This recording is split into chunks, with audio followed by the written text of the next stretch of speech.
Bueno, estoy acá con Alejandro Cuervo, un excelente amigo.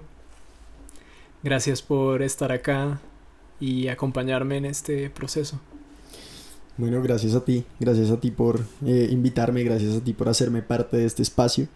Y bueno, qué alegría que podamos compartir eh, conocimientos, enseñanzas, perspectivas, exploraciones, de acá en la palabra, del camino, del recorrido, ¿no? Y bueno, muy honrado de que me hayas invitado, gracias por estar, por este compartir. Me gustaría empezar por algo que estaba ahí metido en la introducción y es cómo entiendes la amistad y qué lugar tiene la amistad en tu vida, como qué tan importante es la amistad. Ok, ok, pues digamos que esa es una pregunta esa es una pregunta que trae muchas cosas muy particulares, especialmente desde el proceso em, de transformación, de autorreconocimiento, de sanación, porque digamos una de las cosas que primero se me viene a la cabeza cuando me mencionas la amistad es esta conciencia de, por ejemplo, yo haber intentado buscar en la amistad, intentado buscar en los amigos y en las amigas a mi hermano, que una parte de mí sintió que no tuvo, una parte de mí sintió que no estuvo presente, una parte de mí sintió que no fue hermano. ¿M? Y empezar a buscar en las amistades como el reemplazo de eso, ¿no? Y que bueno, como estaba pensando ahorita, de alguna manera, la amistad es un lugar que como muchos otros vínculos son lugares en donde tú puedes proyectar cosas que sientes que te faltan, ¿sí?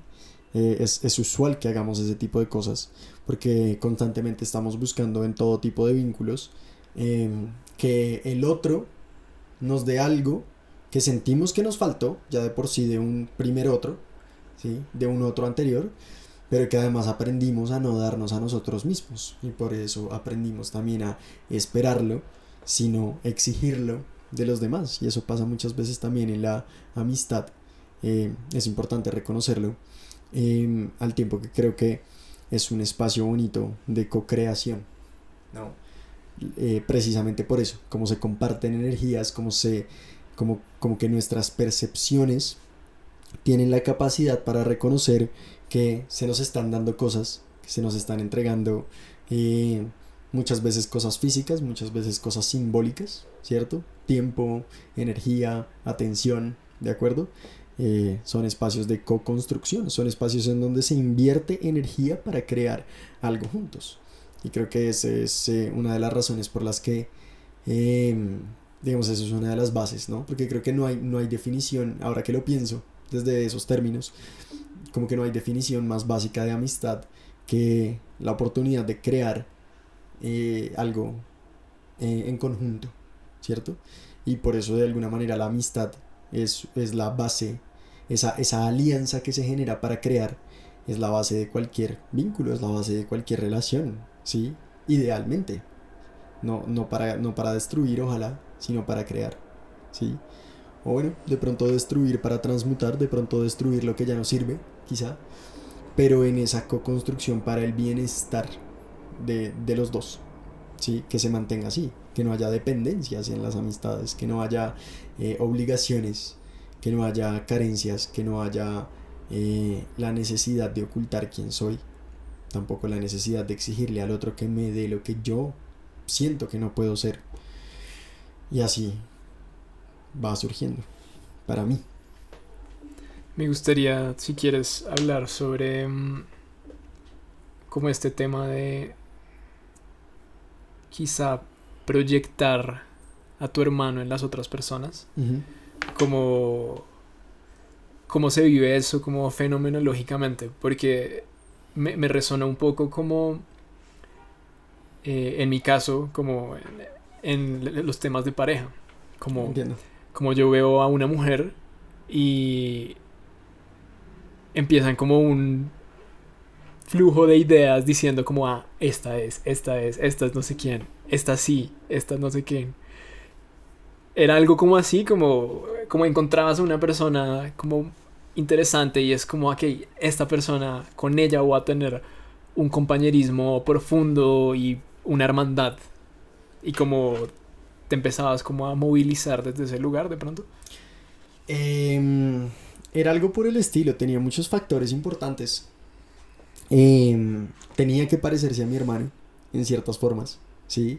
Eh, Creo que una de las cosas más interesantes de las que me he dado cuenta del ego es que busca reemplazar o busca como tratar de reparar o compensar, busca tratar de sobrecompensar en personas parecidas, pero desde lo doloroso. ¿Mm? Buscaba personas que más o menos eran indisponibles emocionalmente, como mi hermano, porque necesitaba a alguien que se pareciera a los rasgos de él que me hicieron, entre comillas, sentir herido, porque eso no fue lo que pasó, mi hermano no me hizo sentir herido. ¿Mm? Yo percibí unas cosas mediante las cuales se generaron unas heridas en mi interior, pero todo eso es mío y siempre ha sido mío. ¿Mm? Pero busco personas, o buscaba, ya mucho menos, afortunadamente, buscaba personas con rasgos parecidos a los de mi hermano en lo que despertaron en mí esas heridas. ¿Mm? Y era la indisponibilidad, era de pronto como la sequedad, era de pronto esta forma particular de evitación del contacto. ¿Por qué? Porque muchas veces cuando yo estoy proyectando en el otro la posibilidad de sobrecompensar lo que me hizo sentir herido, ¿m? Pues lo único que me sirve es arrancar con una persona que ya de por sí desde el principio me hace sentir así, ¿sí? Es como si lo que yo estoy buscando tratar de sobrecompensar en un otro es un abandono, un sentimiento de abandono, como normalmente lo que es atractivo para mi ego, para mi psique, es una persona que ya más o menos por esos rasgos muy sutiles que sabemos perfectamente identificar, sé que es más o menos evitativa, sé que está más o menos indisponible, sé que tiene rasgos como orientados hacia el aislamiento, por ejemplo, ¿sí? Porque lo que el ego está tratando de hacer es buscar una persona así y luego sentir que por mis méritos, que por mis búsquedas, que por mis intentos, que por quien yo soy, ¿sí? Lo que yo hago, esa persona paró de estar indisponible para mí, como yo quise que mi hermano parara de estar indisponible para mí. Pero nunca realmente se consigue, estoy buscando donde no es, porque quien tiene que estar disponible para mí soy yo. Ahí empieza. Está interesante, está muy interesante. Creo que esa búsqueda la he tenido también. Ok. Como de esta persona que idealizo. Ujú. Como el chimba, pues, el popular o la popular o la mujer excelente. Y es como algo adentro por ahí dice como, si tan solo esta persona me parara bolas, Ujú. la vida sería tan bella. Y entonces empieza como este flujo como de buscar y buscar y buscar cómo hacer algo para que la persona se fije en eso que supuestamente soy.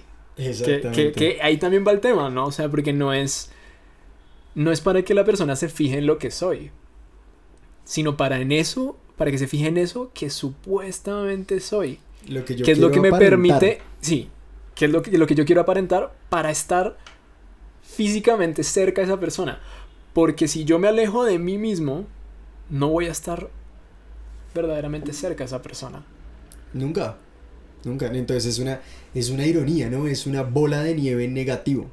Pero fíjate que es curioso que lo que mencionas nos da una visual muy clara de cómo lo que nos atrae no son sus cualidades. Lo que, no, lo que nos atrae de las personas cuando estamos viviendo desde las heridas, ¿m? Es precisamente lo que hace que esas heridas se despierten. ¿Sí? Porque fíjate que tú entras, por ejemplo, en ese ejemplo que ponías con una mujer, con quien sea, esta persona popular, si tan solo esa persona me parara bolas, ¿no? Siento que es importante como en esas narrativas, en ese tipo de narrativas, ya le estás dando a esa persona una postura de superioridad y a ti una de inferioridad. Y entonces lo que te atrae también es precisamente que en tu mente tu vínculo con esa persona va a empezar por ser uno en el que precisamente pasa lo que te despierta el dolor, y es que te hacen sentir inferior, ¿sí? ¿Y por qué lo buscas? ¿Por qué es tan atractivo? Porque cada uno de esos vínculos es un intento de sobrecompensación para que si yo lucho y lucho y lucho por el aprecio, por el reconocimiento, por el sentirme deseado por la otra persona, como que me esfuerzo, me tensiono, aparento ser alguien que no soy, o sea, estoy dispuesto a hacer lo que sea, pero si consigo que aparentemente ese vínculo de superioridad e inferioridad se compense, entonces resulta que yo ahí sí soy valioso. Si el otro me reconoció, si el otro me hizo saber o me transmitió que me deseaba, si el otro me transmitió que yo era suficiente para él, ¿sí? Entonces, claro, ¿qué es lo que estoy haciendo? Me estoy separando de mí. Y como me estoy separando de mí, no solo esa persona como nunca va a poder estar cerca de mí, sino que yo también, nadie va a poder estar cerca de mí, incluyéndome, ¿no? Estoy identificándome con un personaje que yo no soy, ¿sí? Solo para tratar de estar cerca de alguien, lo cual garantiza que nunca voy a poder estar cerca de esa persona. Va a poder de pronto estar cerca de esa persona el personaje. Si es que no, van a poder estar cerca dos personajes y las dos personas reales bien alejadas, ¿no? Pero el conflicto nunca se disuelve. ¿De acuerdo? Es muy interesante lo que planteas, es una visual muy clara. Mira que mientras decías esto me acordé de una anécdota de la época del colegio, en donde un compañero con el que yo jugaba fútbol de repente empezó a parchar con otro grupo de personas. Otro grupo que aparentemente tenía más estatus. Uh-huh. ¿Sí? Y me acuerdo que en un momento como que era evidente que a este personaje, a este chico que estaba migrando de parche, lo estaban tratando mal. Uh-huh. Y alguien le dice, alguien del parche en el que estaba antiguamente, le dice, oiga, usted lo están tratando mal. Y este señor, o niño realmente, dijo, papi, es que para ganarse un puesto en ese parche, toca lucharla. Ok. Eso está... ¿Qué le dirías? Digamos, este ejercicio me parece muy interesante. Yo soy esa persona y yo llego a tu consultorio. Ajá. Y yo te digo, estoy sufriendo intensamente porque estas personas como que todavía me tratan mal y no sé qué, pero es que ese parche es muy valioso y yo sé que se necesita pelear para estar ahí. Uh-huh. ¿Qué le dirías a esa persona? Eso es una cosa, pues digamos, ese es uno de los errores, estás poniendo de manifiesto uno de los errores, si no es que el error como más común que hacemos cuando estamos viviendo desde la carencia, ¿sí? Y es, fíjate que lo que a esa persona parecía faltarle era, por ejemplo, un sentido de inclusión, ¿m? Que podemos reconocer de una manera no tan difícil, no tenemos que pensar mucho para darnos cuenta de que un sentido de inclusión es importante para el bienestar, por ejemplo, ¿sí? Pero entonces fíjate que los momentos en los que la carencia se instala, en el caso de este chico, desde la inclusión, la carencia del sentimiento de inclusión, la carencia empieza a hacer unas estructuras mentales y unos hábitos de comportamiento según los cuales eso se empieza a conseguir, eso a toda costa se empieza a volver más importante que el bienestar a nivel integral. Entonces fíjate que es algo así como una visión de túnel, ¿no? Es como es una fijación, ¿sí? Estoy tan fijado en tratar de compensar mi carencia para una cosa que necesito para el bienestar, que estoy dejando de lado todos los otros factores del bienestar, o por lo menos bastantes, ¿sí? Para conseguirlo. Entonces te das cuenta de la profunda ironía. Por conseguir un sentido de bienestar que siento que me falta, pongámoslo de esta manera, por conseguir uno sacrifico 3. Eso es una economía terrible. Eso es una economía interior terrible, ¿me entiendes? Mientras que eso es lo que sigue sosteniendo la idea de que es el otro el que me incluye y no yo. ¿Sí? Sí, mira que metiéndole a esta conversación como un componente espiritual, pero también un componente físico, Sí. me topo que hay muchas prácticas y en mí todavía hay ciertos patrones mentales como de alejarme de la compañía de lo que me hace bien. Ujú, Y el otro día fue como una descarga de información muy interesante en donde yo decía, ok, ¿qué es más importante realmente? ¿La compañía del Dharma? Que para anotar acá a quien no está familiarizado con ese término es la verdad última en este caso. O sea, la compañía de la verdad última o la compañía de estas personas. ujú, Y creo que cuando uno logra como realmente confrontar a los dos, libre de engaño, y ahí de pronto entra el proceso terapéutico, diría yo, como para como limpiar esos engaños que han estado ujú, ahí y como que ujú, no se quieren ir. Pero una vez yo tengo la claridad mental para decir, oiga, es mucho más importante tener a mi favor o a mi conexión a la realidad última que no se va a ir nunca, ¿sí? Como va a estar ahí siempre, que a esta persona. O por ejemplo, en el plano físico, más chévere tener la compañía de la madre tierra que me acoge aquí como ser vivo ujú. que tener la compañía de una persona, yo no sé, que atenta contra la salud de mi cuerpo, parándome en que realmente uno de los aprendizajes que he tenido últimamente es que, o sea, conectar con la madre tierra y bueno, el padre sol también, que ese está un poco más echado para afuera de la familia, Ujú. es un tema que de pronto trate más adelante, pero conectar con la madre tierra y el padre sol es una compañía supremamente saludable y entonces, ¿qué tanto nos alejamos de estas buenas compañías solo por encajar? O sea, como en este momento para mí es evidente como hay una ilusión ahí en juego.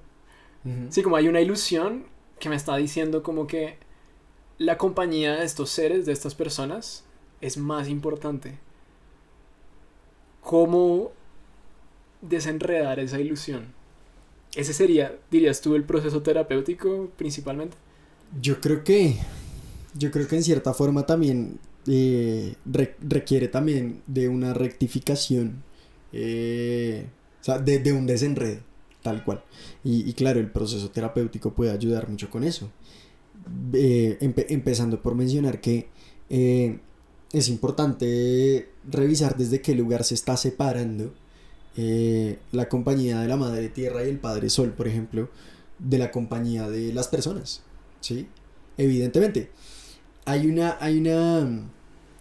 hay una forma particular de empezar a entender que una de las cosas que tú, por ejemplo, en lo que estás transmitiendo, estás buscando, es el bienestar en el compartir, ¿sí? El bienestar en el vínculo con el afuera, ¿sí? Ujú, ujú. Supongo que ya vamos a entrar un poco en el tema de cómo el afuera Sí, sí, sí. bueno, siempre es un reflejo, siempre es una forma particular de ilusión, siempre es una Sí. forma dependiente de la percepción. Pero eh, mencionabas, por ejemplo, un tema como de, fíjate que es muy curioso este tema de como la verdad última, ¿me entiendes? Que, qué sé yo, el espíritu, eh, ¿sabes? Como la naturaleza de la mente. ¿Mm? eh, es más importante que las personas.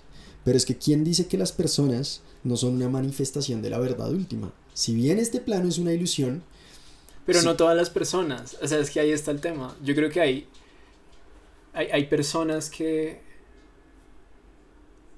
han iniciado como un reconocimiento de esa verdad última. Ujú. Y tú estás con ellas y estás con la verdad última. ¿Sí? Mal que bien, porque también tienen sus temas de persona. Sí, pero digamos, ¿quién no está en ese espectro de crecimiento? Yo no creo que haya nadie que se pueda desconectar completamente de la naturaleza esencial. Uf, ese tema, ese tema es fascinante. Porque creo que energéticamente, como en el nivel de la experiencia directa y de cómo me siento, hay algo que es como una expansión que me parece a mí que es quizás cuando estoy en pleno reconocimiento de la cosa como es, la vida como es. Ujú. Y como que de repente vienen ciertas cositas, un sentimiento, un pensamiento y como que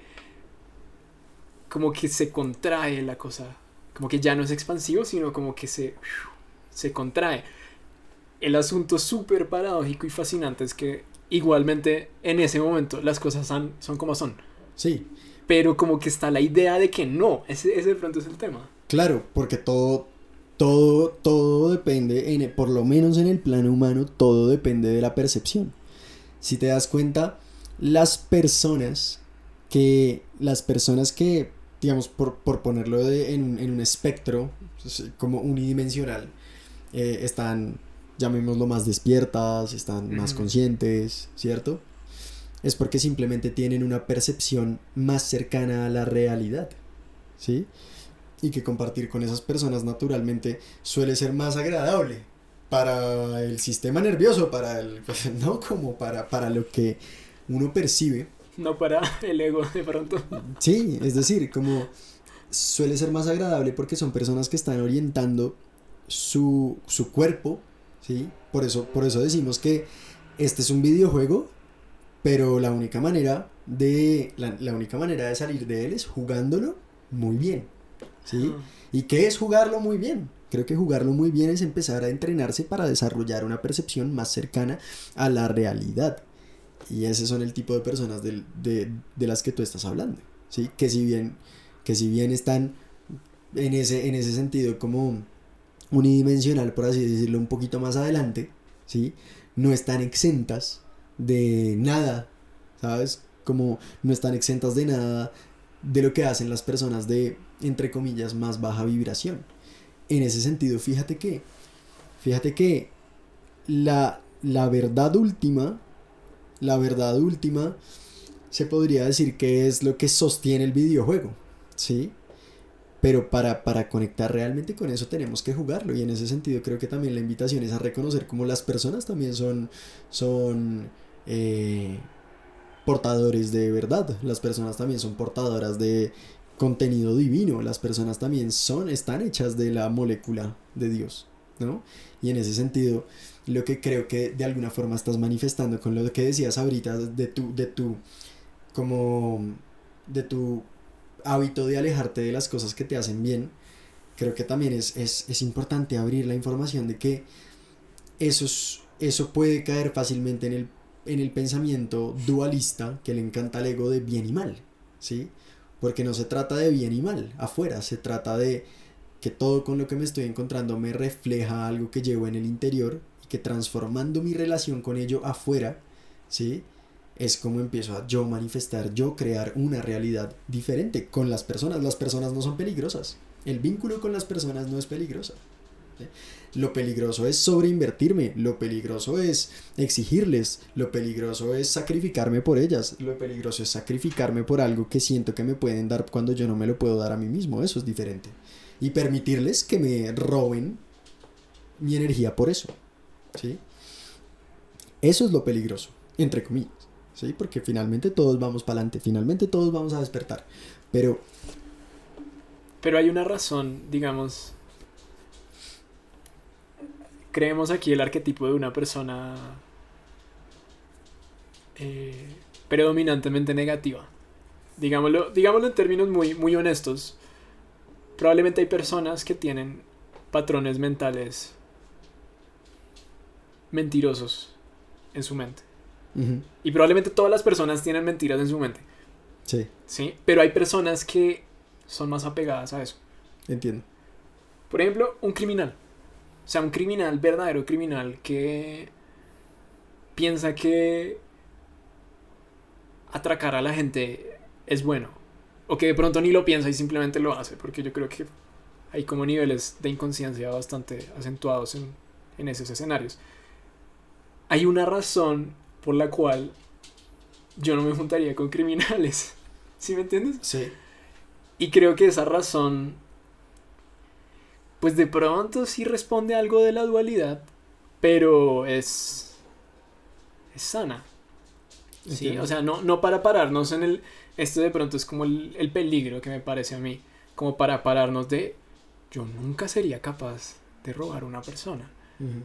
Cuando en realidad, si uno es honesto, seguramente le han pasado ese tipo de pensamientos. Pero ¿qué pasa?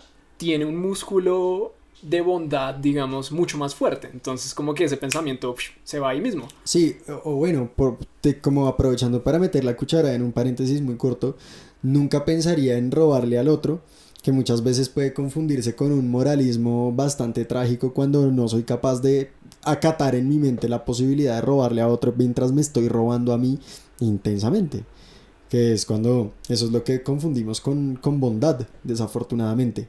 Cuando estoy dispuesto a hacer todo por el otro, en lo que confundo o relaciono con positivo, no estoy dispuesto a hacerle nada al otro, en lo que confundo o relaciono con negativo, pero constantemente me estoy sacrificando a mí por eso. ¿Mm? ¿Te das cuenta que no escapamos a la dualidad? No, por eso. En este videojuego, Ajá, ajá. en este videojuego, ¿sí? En este videojuego hay cosas que yo empiezo a reconocer que son más coherentes conmigo. ¿Mm? Es posible reconocer lo que me atrae más y lo que me atrae menos sin juzgar lo que me atrae menos y apegarme a lo que me atrae más. Sin rechazar lo que me atrae menos y apegarme a lo que me atrae más. Y en ese sentido de alguna manera, ¿Cómo? ¿Cómo pues, sería posible? Me parece fascinante que le pegues al... Bueno, no le queremos pegar a ningún perro acá, pero bueno, que le pegues al punto y que... Tin, ¿cómo? ¿Cómo podría yo em, estar más conectado con lo que es coherente, con mi verdadera esencia, que yo diría acá, para efectos de un chiste en serio? Ese es el bien. Yo creo que a veces en estos momentos se le huye a ese lenguaje un poco más antiguo de bien y mal, pero lo que es más coherente con mi verdadera esencia yo diría que es el bien. uh-huh. ¿Cómo hago para establecerme en eso? Y quizás alejarme de lo que me desconecta de eso, sin juzgar. Porque fíjate que tenemos creo que justamente la forma en la que podemos reconocer eso es diferenciando el alejamiento, diferenciando la lejanía del rechazo, ¿sí? Podemos diferenciar la lejanía del rechazo, ¿sí? Porque cuando yo... Y esto fíjate que tiene todo que ver con los discursos del ego mediante los cuales nos apegamos, entre muchos otros vínculos, en la amistad, ¿sí? La amistad es uno de esos vínculos, ahorita que estábamos hablando de eso, la amistad es uno de esos vínculos en donde a veces creemos que la lejanía es rechazo, ¿sí? Y no es así. Y la amistad es una de las cosas que de hecho nos ayuda más fácilmente que otros vínculos a darnos cuenta de eso. Pero igual se puede sentir. Ahora, ¿Cómo diferenciarías la lejanía del rechazo? Creo que ahí está el punto súper clave en este momento. la lejanía se diferencia del rechazo como sabiendo que es una elección desde el amor y no desde el miedo, invertir menos energía, atención, tiempo, recursos en algo, ¿sí? Porque fíjate que en el fondo, yo no estoy rechazando ni me estoy alejando de nada afuera, ¿sí? Porque el vínculo con lo que veo afuera es solo una excusa de cómo estoy conectando conmigo, ¿sí? Cuando yo compulsivamente conecto con mis abusadores, ¿m? es porque soy adicto a mi propio personaje de víctima, por ejemplo, ¿sí? Entonces los abusadores son una excusa. Lo que a mí me encanta no es el abusador, ¿sí? Lo que a mí me encanta es mi personaje de víctima, pero soy adicto en cierta forma a los dos, ¿sí? En lo que realmente recae este tema es en mi ser interior, ¿sí? Y fíjate que yo podría victimizar a mi víctima. Eso sería rechazarla, por ejemplo, la otra opción es que yo puedo coger a mi personaje de víctima y decirle, te acepto, te reconozco, te veo, te abrazo, reconozco que en este momento eres parte de mí y te contengo, pero no voy a seguir actuando desde ti. No voy a seguir dirigiendo mis pensamientos desde ti. Y entonces te das Es como un no gracias. Es como un no gracias, pero al interior. Porque Ajá. fíjate que la manera real en la que podemos distanciar, como la manera real en la que podemos distinguir la lejanía de rechazo es dándonos cuenta de que el verdadero vínculo siempre es de uno con uno mismo, de uno con las partes que lo habitan. Entonces yo no rechazo a las partes de mí que son una víctima, yo no rechazo a las partes de mí que quieren sufrir, yo no rechazo a las partes de mí que están apegadas, yo no rechazo a las partes de mí que son violentas. ¿Mm? Simplemente aprendo a decirles, te reconozco, te integro, pero elijo ya no actuar en tu estructura, en los hábitos que me propones, ¿me entiendes? Y me estoy alejando de esos hábitos. Eso seguramente va a llevar naturalmente a que yo me aleje de cosas en el exterior, agradeciéndoles por mostrarme, por ser vehículo, por ser espejo para mostrarme lo que yo estaba haciendo conmigo mismo.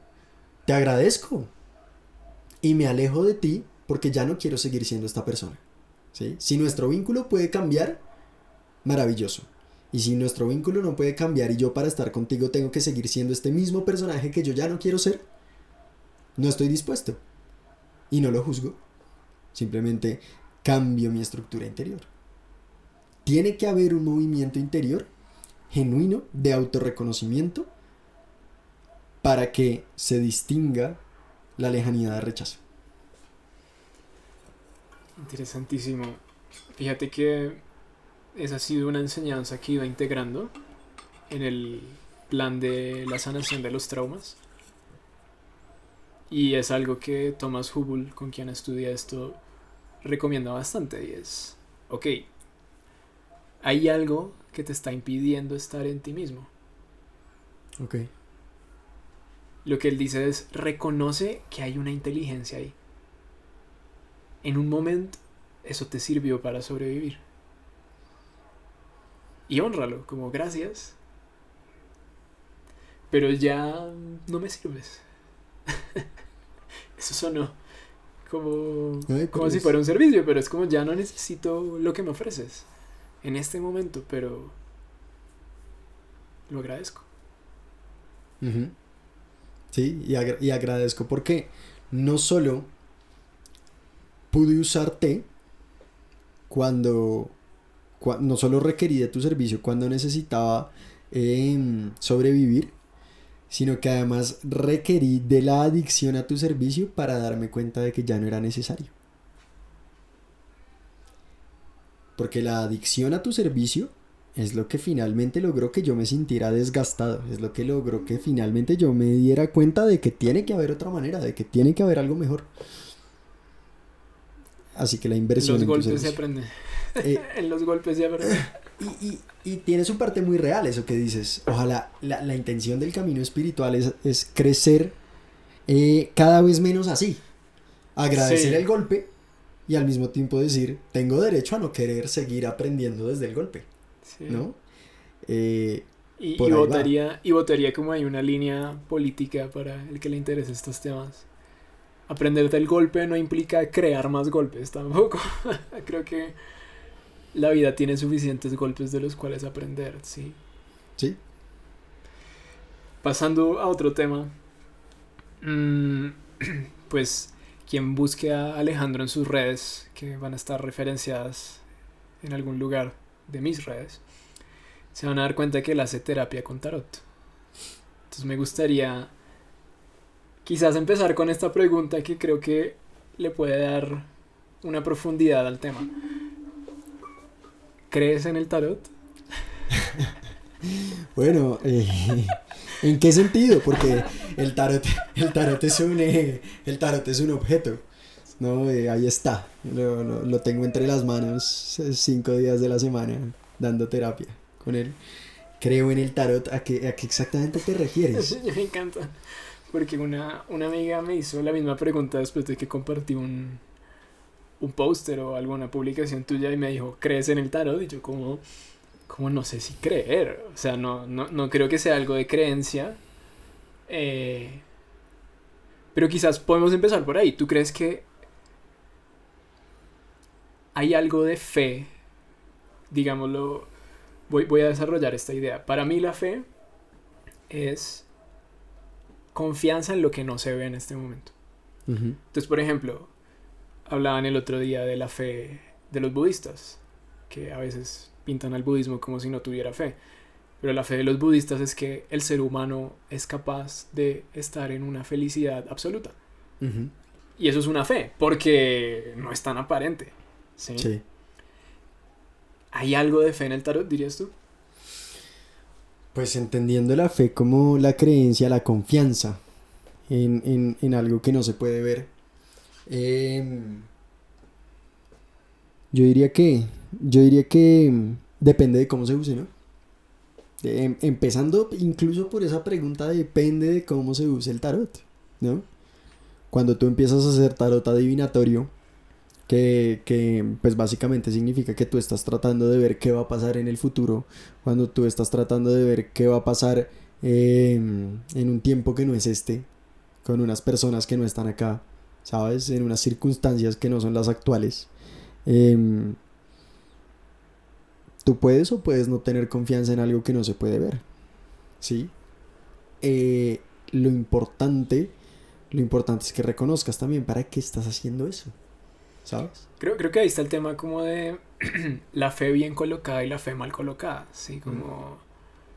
como a mí me parece una fe muy bien colocada, y quizás por eso me podré llamar budista a veces, es la fe, la confianza en que es posible una felicidad absoluta. Sí. Esa me parece que es una fe bien colocada.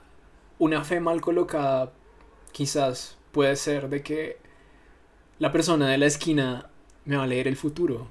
Ujú. Es como, ¿dónde me va a dejar eso? ¿Sí? Sí, como que una predicción se va a cumplir en el futuro. Una predicción de alguien, ¿no? Puede ser mía, puede ser de alguien más, que siempre es una interpretación, ¿sí? Y toda predicción está llena de proyecciones egoicas, llena de percepciones distorsionadas, llenas de deseos. Y sabemos que el deseo está completamente derivado del miedo, ¿no? Eh, Creer que una predicción sobre el futuro se te va a cumplir, digamos, creer de una forma estable Mm. es una fe mal colocada. Porque y eso es lo que yo siempre también le digo a las personas que van a trabajar tarot conmigo. Como cuando tú lees el futuro con el tarot, lo que estás haciendo es decir básicamente como acatar la idea que, en mi opinión, es aterradora, acatar la idea, aceptar la idea de que hay solo una línea del tiempo, hay solo un camino y hay solo un futuro. Hay solo un resultado al que vamos a llegar y te van a decir eso. Eso es parcialmente cierto. Cuando estamos enfermos, cuando estamos limitados. ¿Por qué lo digo? O Porque, más bien es una creencia falsa que muchas personas creen. Que es distinto a hacer algo cierto, ¿no? sí, pues digamos O sea, que es cierto para el adicto, digámoslo es así. cierto para el adicto, ¿sí? En el adicto, digamos, en este caso, en buscar predicciones de su futuro que no requieran un esfuerzo en su agencia, digámoslo así. Exacto. Y precisamente eso tiene total coherencia con otra razón más por la que digo que es parcialmente cierto. Y es porque tenemos una cantidad de cargas transgeneracionales, tenemos una cantidad de bloqueos psíquicos, tenemos una cantidad de estructuras mentales que literalmente no solo para sentir que mantienen el control de la realidad, ¿sí? Para hacerse la ilusión de que mantienen el control de la realidad, sino también porque muchas de esas estructuras involucran faltas de merecimiento. Hay realmente ciertos futuros que están prohibidos al interior de la psique y por eso es imposible atraerlos, ¿sí? Y hay otros futuros que están obligados a suceder y por Por esa eso es estructura casi, que mantienes. por esa estructura que mantienes y por eso es casi como seguro que se va a manifestar para ti. Entonces fíjate que cuando estamos tan identificados con esos bloqueos y con esas estructuras mentales, lo que debería ser un abanico de posibilidades que dependa de tu elección, Es una se línea. va cerrando, se va cerrando, se va cerrando, se va cerrando y se vuelve casi una línea muchas veces, ¿sí? En donde sí, te van a poder predecir el tarotista que haga adivinación, no es mi caso, pero el tarotista que haga adivinación realmente te va a poder más o menos predecir qué es lo que te va a pasar en esa línea del tiempo. Lo importante no es qué va a pasar en esa línea del tiempo que está determinada por tus estructuras egoicas. Lo importante es quitar las estructuras egoicas para que se te abra el abanico y tú puedas elegir. Es muy diferente. Y yo creo en el tarot como herramienta de conciencia que te puede ayudar a quitar los bloqueos de tal manera que tú elijas tu propio destino en vez de tus bloqueos y tus estructuras egoicas. Ese es el tarot en el que yo creo. Excelente, me parece muy interesante. Quizás me puedes contar de dónde vino tu método, que creo que esa es una historia bastante linda. Ok. Ok. Esta es una historia bonita. Mi método vino. Pues mi método llegó a mí a través de una ancestra mía de hace muchas generaciones a la que he estado canalizando. Se hace llamar y yo interactúo con ella llamándola la abuelita Mayra, ¿sí? Ella fue una tarotista que recogió también casi de la misma manera que a mí le llegó el tarot en espiritual, ¿m? Y que hace parte de un linaje que busca en el tarot la sanación y la transformación, es un trabajo terapéutico, ¿sí? En una de las cosas bonitas que ha pasado en canalizarla a ella, en contactar con ella, en hablar con ella, es que ella me decía que la psicoterapia pues ya existía obviamente. Si nos ponemos a pensar, realmente es ridículo pensar que no había psicoterapia antes de que se inventara la psicoterapia o que se le pusiera ese nombre, Ajá. solo que no tenía ese nombre. Sí. Ellos lo llamaban asistencia espiritual. ¿Mm? Esto es importante. Fascinante. Esto es importante en términos de que si una psicoterapia está bien orientada, es un ejercicio de autotrascendencia, ¿sí? Es un ejercicio de transformación, es un ejercicio de crecimiento. Y no hay crecimiento verdadero que no nos lleve al espíritu, ¿sí? Por eso siento que es tan coherente y tan lindo que ella me diga que lo que nosotros llamamos psicoterapia, ellos lo llamaban asistencia espiritual. Yo creo que son dos cosas que no se pueden separar. Ese método llega cuando yo empiezo a estudiar y me empiezan a transmitir la información, además de que por cosas de la vida, digamos que mi mente, a través de mis heridas, a través de también mis momentos más dichosos, a través de toda la cantidad de cosas de cómo se construye una personalidad y las inversiones particulares que hace una mente en sus talentos, porque pues todos tenemos todas las capacidades, solo que nos sobreinvertimos en unos talentos, en unas capacidades, ¿sí? Yo tenía una mente que estaba formada de una forma, valga la redundancia, mi mente estaba formada para tener una cierta facilidad para reconocer con claridad unos códigos naturales que hay al interior del tarot de Marsella para mostrarnos una psicodinámica. Eso quiere decir que hay arcanos conectados con otros arcanos, ¿sí? Hay, por ejemplo, en el método que yo trabajo, hay grupos de 4 arcanos, ¿sí? Que se conectan entre sí, que se muestran sus partes más luminosas y sus partes más oscuras. Y ese método llegó a través de ese reconocimiento fácil para el que yo estaba naturalmente dispuesto. Y aprovecho para decir que esto es uno de esos ejemplos de cómo tu mayor talento llega también a través de todo lo que has recorrido, de todo lo que has transitado siempre, ¿sí? Y empezó a aparecer eso, y a medida que fui canalizando más y más y más, ella me fue explicando: esto se organiza acá, esto se organiza acá, esto va así, esto se corresponde con esto, este es el arcano que tiene que ir en esta posición si sale este otro, y así, ¿sí? Tengo una pregunta ahí. Parece que hay una estructura en lo que me hablas. Uh-huh. Esa estructura, ¿cómo no sería lineal? Porque quizás voy a esquematizarlo de otra forma. Tú dices que hay arcanos, arquetipos, digamos, aterricemos ese término de pronto primero. O sea, arcanos son las figuras que aparecen en las cartas, que tienen que es un símbolo principalmente, ¿cierto? El arcano es el grupo de símbolos que aparece en la imagen. ¿Sí? Un grupo de símbolos que aparece en la imagen. Entonces, en un solo arcano puede haber varios arquetipos. ¿Sí? Ok. En mejor dicho, en un solo arcano puede haber varios símbolos que se puedan relacionar con arquetipos. ¿Vale? Entonces, un arquetipo y un arcano no es necesariamente lo mismo. ¿Sí? Pero sin embargo, un arcano contiene varios arquetipos. Ok.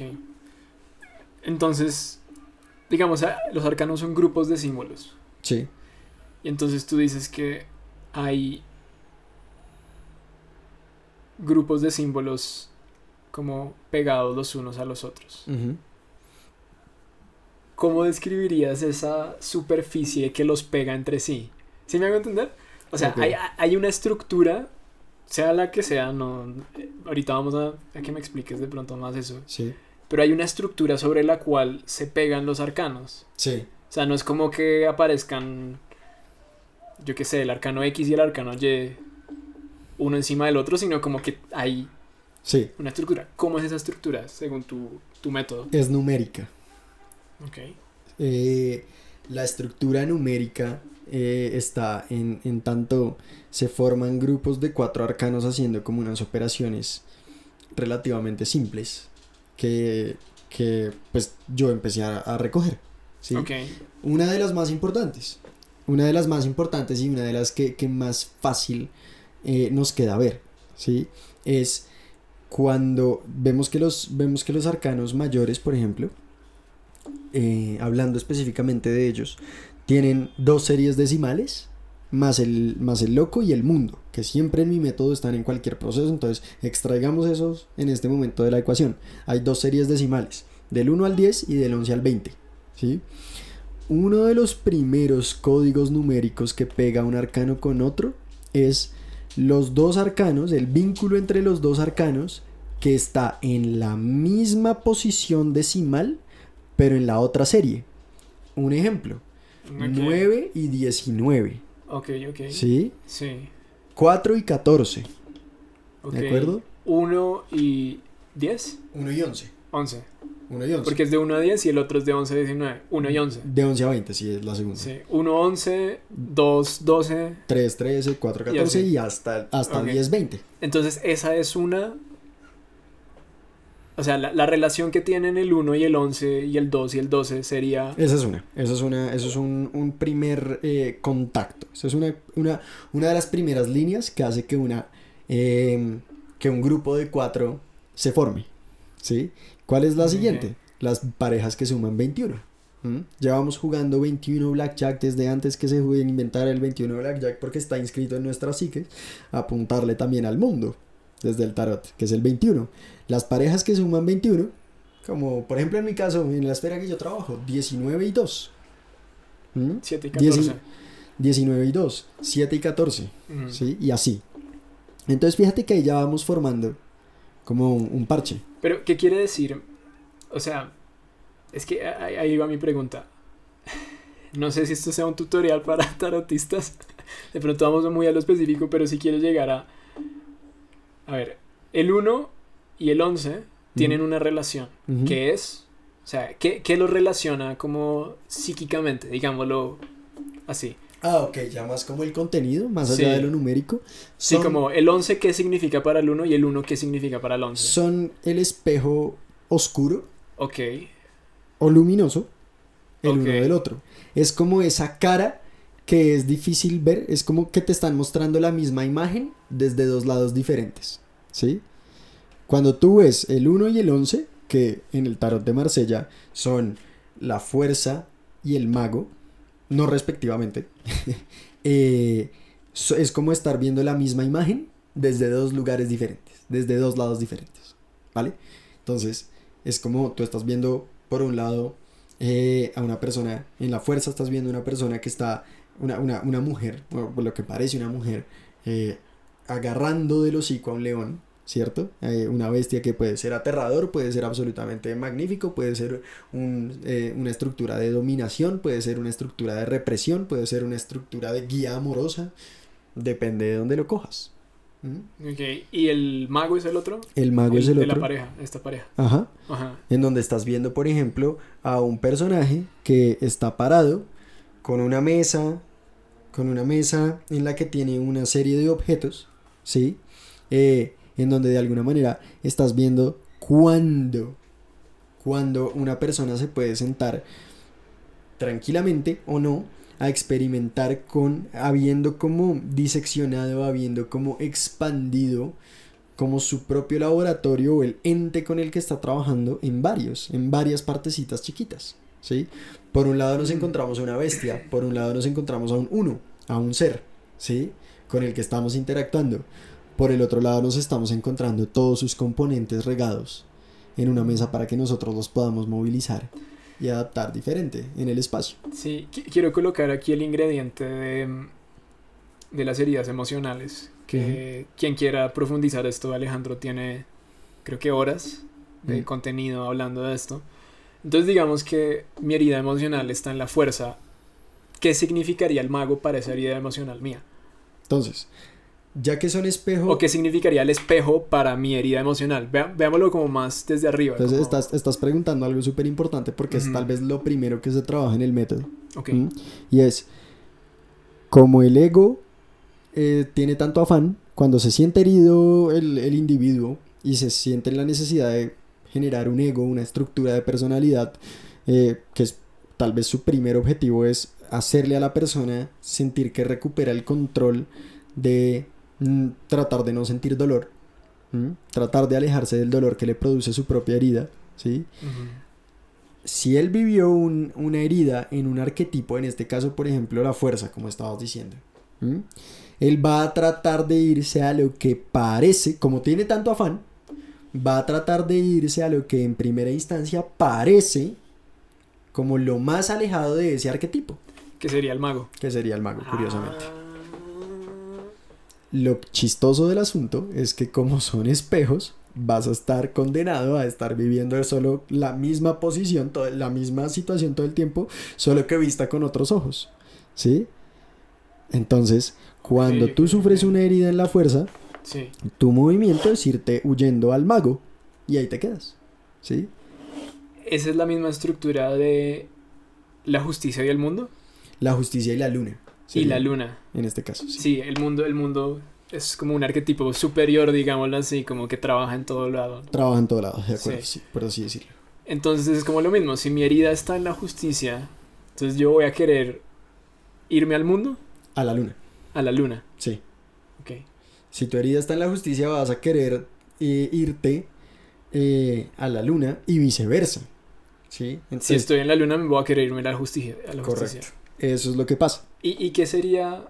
Aquí de pronto llegamos como al propósito, al objetivo. Porque, o sea, me parece que eso es lo que me gustaría cubrir. O sea, ahorita estamos cubriendo como una ramita del método. Porque es pongámoslo así, como un algoritmo del método. Porque sí. hay 4, me dices. Sí. Sí, entonces cubramos y ahí extraemos como lo más importante quizás. Si por ejemplo yo estoy en la justicia, ahí está mi herida. ¿Qué significa irme a la luna? Entiendo. Sí. Entiendo. Si estoy en el arquetipo X, ¿qué significa irme a su espejo? ¿Que me voy a mantener en esa neurosis? Sí. Que significa una cantidad de cosas. Ok.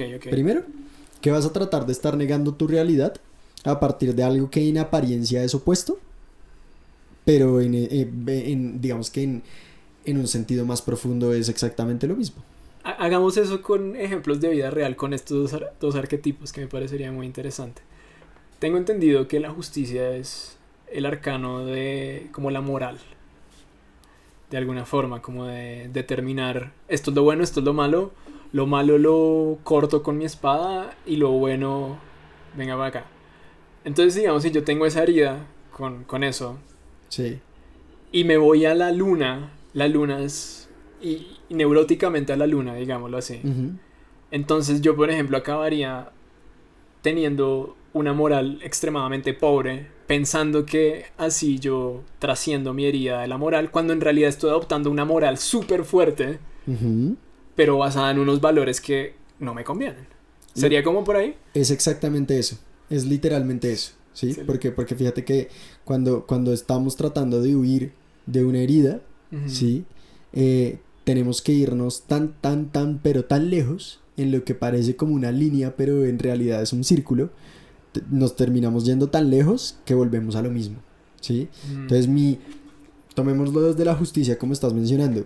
Mi herida es que como mi herida es una cosa que tiene que interpelarme personalmente, mi herida es la herida de cuando la moral fue ejercida sobre mí de una manera dolorosa, ¿sí? Cuando me castraron en el colegio. Cuando me castraron en el colegio, Sí. cuando mis padres básicamente me transmitieron y me bombardearon con información brutal que había algo mal conmigo, de alguna u otra manera, Ok, ¿sí?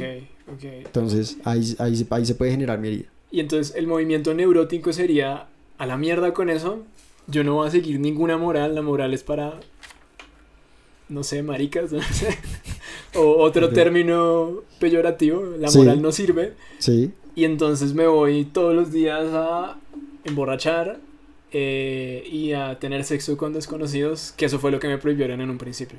exactamente. Y aparentemente estoy trascendiendo la herida, pero en realidad estoy volviéndome a ajustar a esa moral súper fuerte, solo que en este momento es como una antimoral. Sí, exactamente. Y en ese sentido, para que te funcione eso, realmente lo que tú tienes que hacer es una moral interior que así como a ti te castraron, así como a ti te señalaron y no sé, te hicieron sentir inferior, te hicieron sentir inadecuado, tú estás teniendo que adoptar una moral interior como aún más fuerte, según la cual ese modo de vida que te estaban tratando de inculcar y ese modo de pensamiento, lo que sea, Se queda corto. es inadecuado. Hmm. Lo rechazas tanto o más como él te rechazó a ti. Y eso es el dogmatismo moralista que tanto te dolió, tú lo sigues manifestando en tu vida. ¿Mm? Pero entonces el tema sería como, o sea, si quisiera trascender esto, y Sí, ahí vamos a hablar después de qué es trascender eso y el objetivo último del tarot, que es sí, muy interesante. Pero digamos, si yo quiero trascender de ese modus operandi, de la herida reactiva, digámoslo así, en este caso con la justicia, sí, necesitaría, por ejemplo, agarrar una moral que sea acorde a mis verdaderas necesidades. O sea, una moral que no me hiera, digámoslo así. exactamente, exactamente. Y para eso, lo que tienes que hacer es parar de huir de la justicia Ujú. usando a la luna, ¿sí? Y reconocer que en realidad parar de huir significa que en realidad siempre has estado ahí y lo reconoces y lo aceptas por fin, ¿sí? Entonces el método primero, fíjate que la luna es una ilusión, en realidad no estás llegando a la luna se convierte en tu estructura de personalidad desde la ilusión a lo que quieres llegar, huyendo de la justicia, pero nunca realmente puedes llegar a una luna genuina, ¿sí? Entonces, entre todas estas cosas, sacrificar mi neurosis, ¿sabes? Como renunciar a ella, es también empezar a decir, voy a parar de hacerme el pajazo mental de que estoy en la luna. Siempre he estado en la justicia. Solo que una justicia despilota. Pues claro, una justicia aterradora. ¿Para Sí. qué vuelvo a la justicia? Para reconocer que ahí he estado, para reconocer que ahí está mi herida, pero es que tengo que integrar el hecho de que en ese arquetipo no tiene por qué haber solo dolor. Ese arquetipo no tiene que ser usado solamente para el dolor, se puede usar desde su lado luminoso y eso es lo primero que yo tengo que hacer si quiero transformar mi realidad. El arquetipo en el que me sentí herido es el primero con el que tengo que contactar si yo realmente anhelo transformar mi realidad. ¿Sí? Excelente. O sea, como... Es que hay una frase de Jung súper ultra famosa, o al menos para los que consultan algo de psicología, que dice que la sombra no se va huyéndole, sino iluminándola. Exactamente. Sería como así.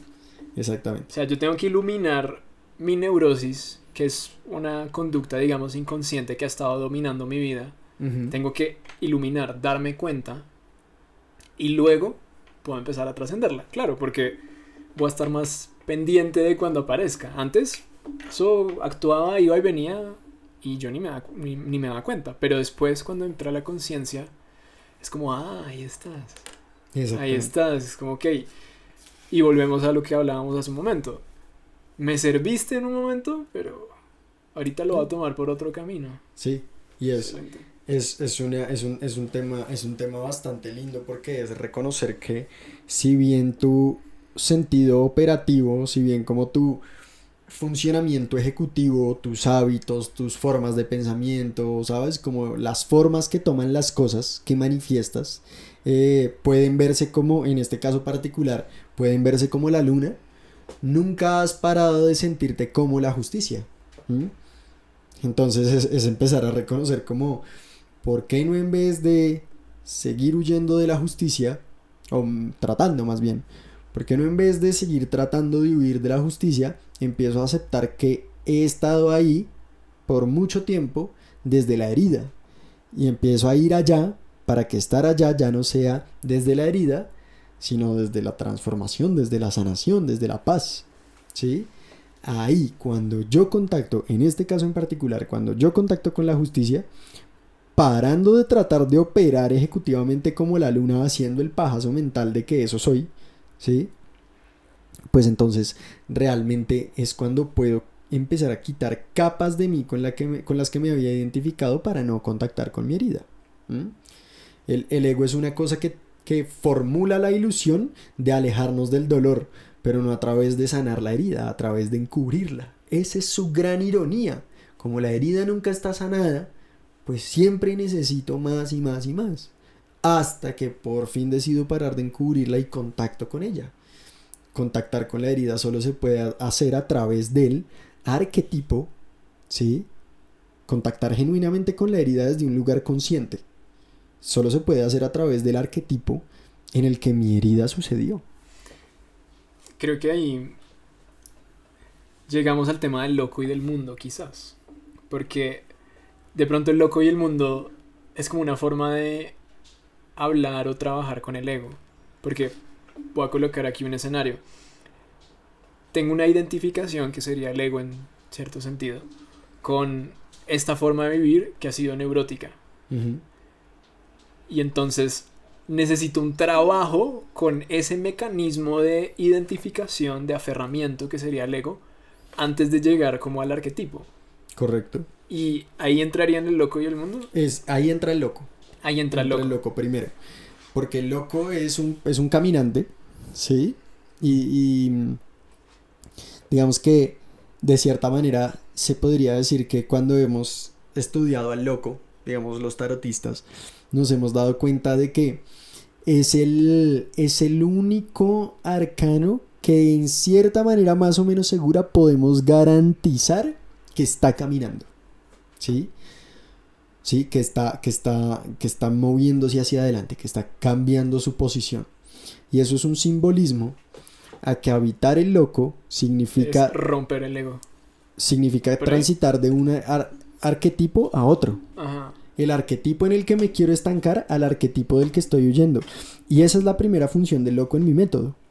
En este ejemplo particular que estamos planteando tú y yo, la primera postura es que yo tengo acá la luna, ¿sí? Que es la carta que voy a haber sacado, si esa es mi neurosis. Y inmediatamente después de ella, a su derecha, pongo el loco.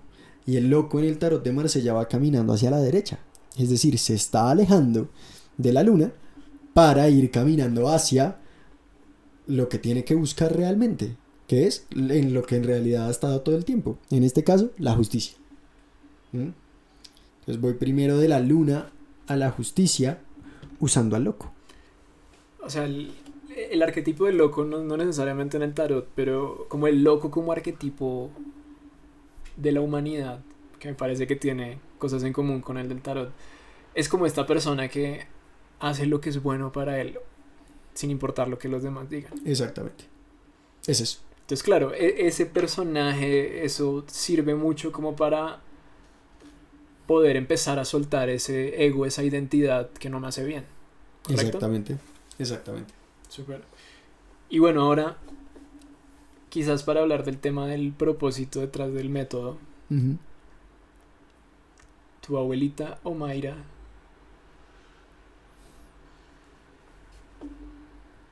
cree ¿en qué cree? Como, ¿cuál es la fe de tu abuelita Omaira? O la tuya. Porque, digamos, yo creo que la fe traza un objetivo. Por ejemplo, de vuelta a la fe que hablé ahorita del budismo. Tengo fe en que hay un lugar de felicidad absoluta. Ujú. Y ese sería el gran objetivo del camino budista en este caso. ¿Cuál es ese punto de llegada del método? El punto de llegada del método que me transmitió mi abuelita Omaira y que en este momento es mi método es la confianza en que un ser, un ser humano, puede usar todos los arquetipos como transitando de uno a otro exactamente cuando lo necesita, quedándose en él exactamente el tiempo que lo necesita y de la manera que lo necesita, para luego soltarlo e ir a su siguiente forma. Tenerlos todos a disposición, pero usar cada uno exactamente cómo, cuándo y por el tiempo que y en la forma en que lo necesita. Lo que estoy diciendo acá es que es completamente lo contrario a lo que estábamos diciendo ahorita de lo que el ego quiere hacer. El ego quiere apegarse a unos arquetipos, rechazar otros. Y todos los arquetipos son útiles para la existencia. Todos los arquetipos son necesarios para el bienestar, ¿sí? Ninguno sirve para todo, pero todos sirven para algo, ¿sí? Entonces, lo que es la plena certeza del trabajo que yo estoy haciendo y que hizo mi abuelita Omaira es construirme de tal manera que exactamente cuando yo lo necesite pueda migrar al arquetipo que necesito, ¿sí?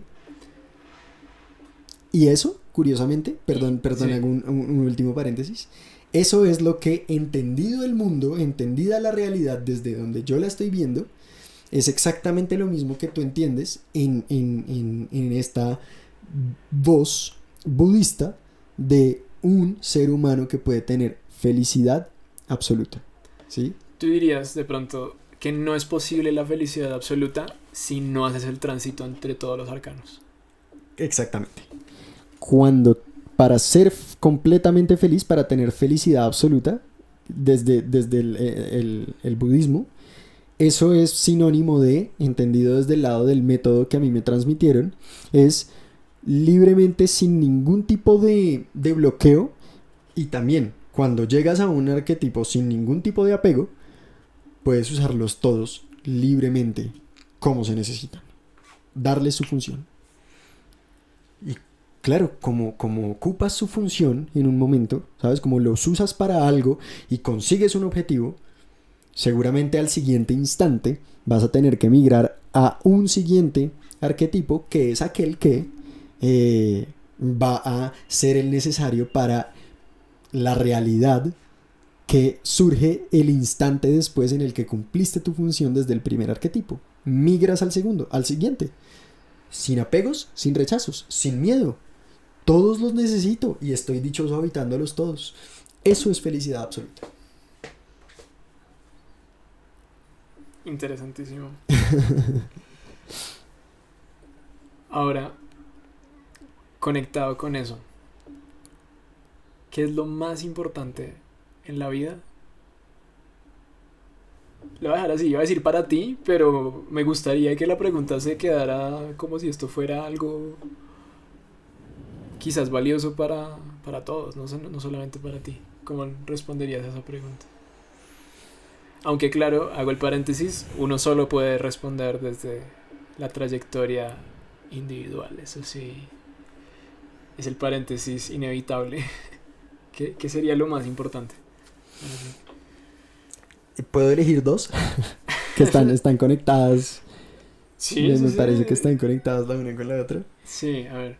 Lo más importante en la vida, para mí, la primera que me surge desde mi concepción, es creatividad. ¿Mm? Creatividad en el sentido de que cada realidad que se me presenta, cada realidad que se me manifiesta es una invitación, es una oportunidad para crearme y crear en conjunto con esa realidad que se me manifiesta, pues abundancia, ¿sí? Dicha, paz, tin, tin, tin, como, ¿sabes? Como todas esas cosas que para el ser son naturales, se puede crear un estado del ser en donde todas esas cosas están siendo experimentadas constantemente y eso se crea con creatividad, ¿sí? Ahora, por eso digo, vaya uno a tener la creatividad bien prendida todo el tiempo. Porque fíjate lo que hacemos en la vida. Lo que hacemos en la vida muchas veces es ir por ahí diciendo, básicamente proyectando la responsabilidad de nuestra propia desdicha sobre otros. ¿Sí? Es como negando nuestra propia creatividad. Es decir, como yo no tengo la posibilidad para crear una realidad dichosa en este momento porque no tengo las herramientas, que es pues, una forma de ocultar que en realidad no tengo la voluntad. ¿Sí? O porque el otro es un hijo de puta. O porque la realidad es una mierda, o porque el mundo es así, y porque el capitalismo es así, y porque el comunismo es así, y porque la derecha y la izquierda, y porque, ¿entiendes?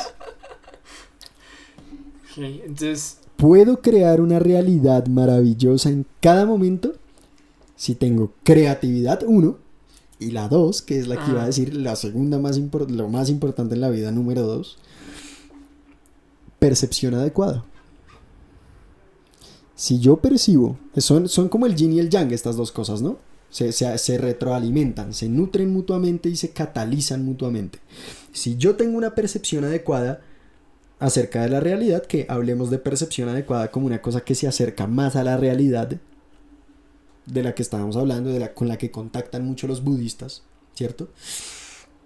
Una percepción adecuada es una en la que veo que, pues primero, la realidad no es escasa y no es peligrosa, sino que es una invitación a mi creatividad. Si uso mi creatividad de una manera adecuada, puedo empezar a manifestar una realidad diferente.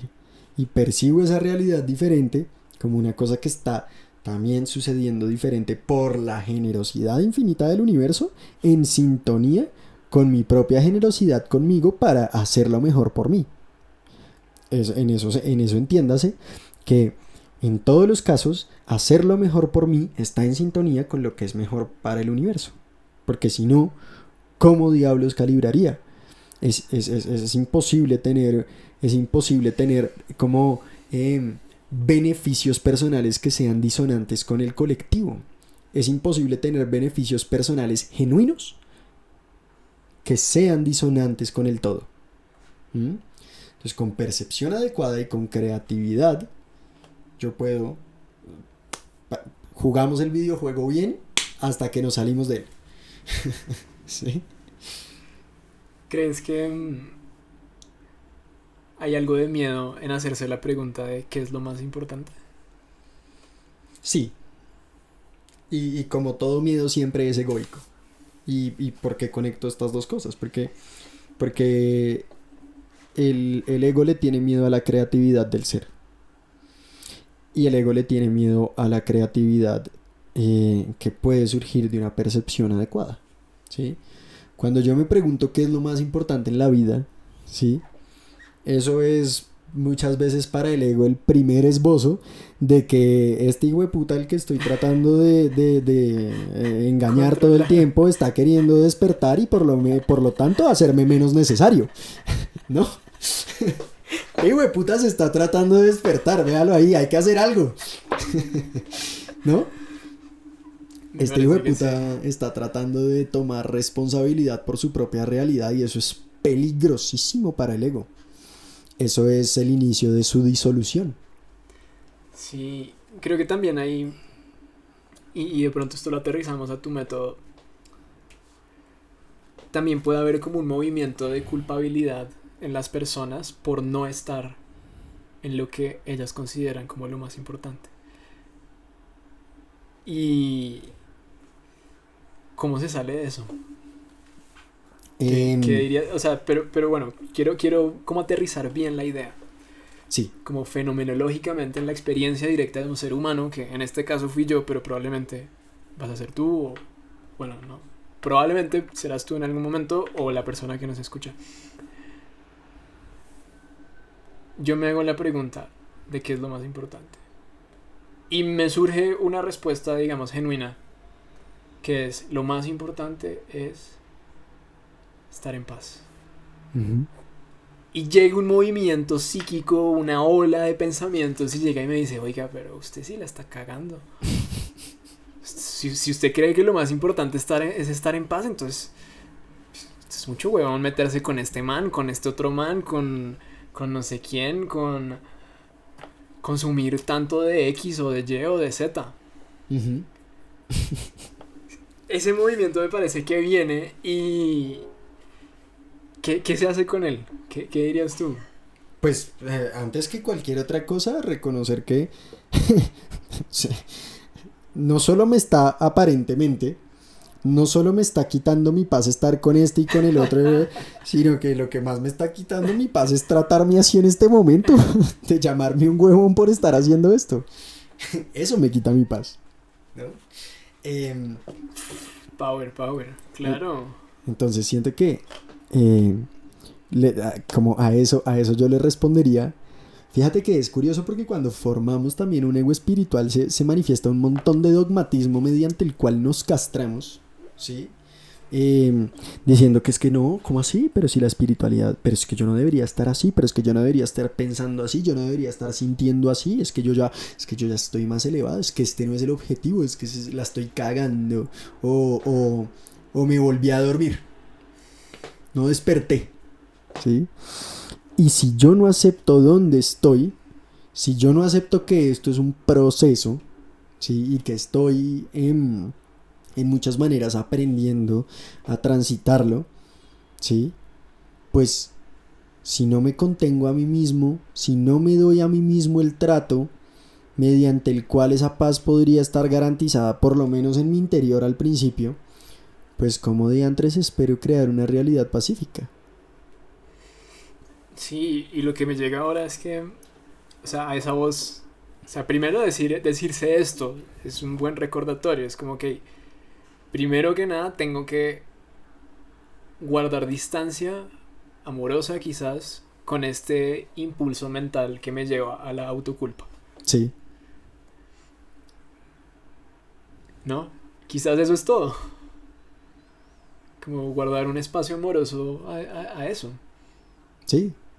Y decir, también creo que hay un movimiento de que es que se puede ver como guardar distancia y hay un movimiento que se puede ver como tomar cercanía, pero para integrar. Porque fíjate que, así como decías ahorita, mencionabas como un poco una voz, una perspectiva de alguien, fíjate que eso también es una inteligencia. Las formas que está usando para manifestarme esa inteligencia de pronto son subóptimas. Pero ahí hay una inteligencia que me está diciendo que para mí es importante la paz y que estas personas o que estas situaciones o que estas circunstancias, cuando yo invierto en ellas, ¿sí? Eh, entorpecen mi paz, ¿sí? Gracias por el mensaje.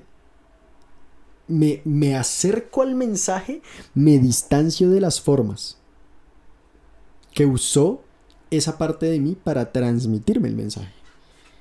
Eso es lo importante. Excelente. ¿Cuáles, según tú, serían los grandes maestros de la espiritualidad en la historia humana? En la historia humana, Sí. los grandes maestros de la espiritualidad en la historia humana. Es que esa pregunta. Esa pregunta. Eso es como preguntarse qué es lo más importante, pero O sea, lo que de tengo que otra nombrar forma. son humanos ahorita. Sí, Tengo que tirar nombres. sí. Para mí, para mí, em, yo diría que tres personas. Las pondría ahí. Jesús, María de Magdala y el Buda. Pues el primero, ¿no? O el último. Lo digo porque sí estuve revisando pues los textos budistas y parece que han habido varios budas, solo que dicen algo así, hace 9 kalpas. Y kalpas son como algo así como 300.000 millones de años. O sea, Ok, o sea, en realidad el que yo me estaba refiriendo como el primero era como el último que hubo así. quizás. Aunque yo no descarto la idea de que hayan budas en este momento. Y No, es muy probable. de acuerdo, de acuerdo. Digamos, en el sentido de maestría, yo nombraría esos 3. Quiero saber, ¿tú a quién nombrarías? Probablemente a Jesús y al Buda. Ok. ¿Qué hay de bueno en estos personajes? ¿Qué hay de bueno? Como casi todo, es que ese fue como el tema, ¿no? Creo que fueron personajes que lograron realmente estar en una conexión con la bondad, con el bien o con su naturaleza verdadera, con lo más importante, Uh-huh. en una forma tan impresionante que seguimos hablando de ellos 2500 años después Sí. y con profundo respeto. Lo impresionante de esos seres es que todos tenemos la capacidad para estar en esos estados, ¿sí? Y de hecho, como es imposible que nos desconectemos y como nuestro ser muchas veces no aguanta cuando no estamos, por lo menos así sea, un segundito ahí por un tiempo, esto es importante entenderlo. ¿Mm? Porque, por ejemplo, ponte a pensar en lo que es un orgasmo, ¿sí? Que creo que de hecho tú y yo ya habíamos hablado de esto alguna vez. Sí. Un orgasmo es una cosa que es como básicamente imposible que no te tenga en un estado de presencia, así sea por un segundo, por un periodo de tiempo, ¿sí? Es imposible que no estés en presencia plena, absoluta, se podría decir, ¿sí? Durante el orgasmo. Lo impresionante de estos seres es como el carácter ininterrumpido con el que sostuvieron estos estados, ¿no? Eso es una de las cualidades a rescatar, ¿no? Eso es una de las cosas a nombrar cuando me dices que hay de bueno en ellos. Lo loco no es estar en presencia. Lo loco es sostener la presencia ininterrumpidamente, como parece ser que el Cristo, el Buda, María Magdalena también confío en que hizo ese proceso de una manera muy diferente, ¿sí? Pero lo hizo. Lo ininterrumpido del asunto, ¿sí?